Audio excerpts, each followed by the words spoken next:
Здравейте! Казвам се Станислав Момчилов, на 52 години съм. От 15 години страдах от тромбоза на краката. Правих няколко пъти тежък тромбофлебит. Веднъж лежах в Токуда на all-inclusive за една седмица, за да ми се разбие тромб, и живеех под непрекъснатата угроза от следващ тромбофлебит. Реално от 15 години бях на антикоагуланти. След 9 процедури с пиявици при доктор Калбахани,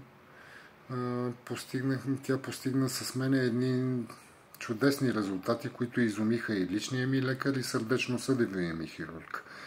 Краката ми, можете да видите сами как изглеждат, бяха некрозирали до коленете. Кожата беше некрозирала до коленете, бяха ми непрекъснато подути, вените бяха изпъкнали като корабни въжета, но всичко това се оправи.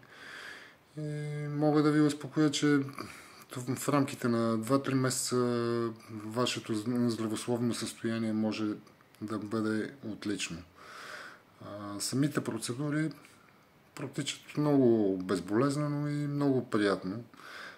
В зависимост от колко е сгъстена кръвта ви, вие можете да отидете да си поспите около 2 часа. Пиявичките съвсем в началото боцкат съвсем леко, не е неприятно усещане.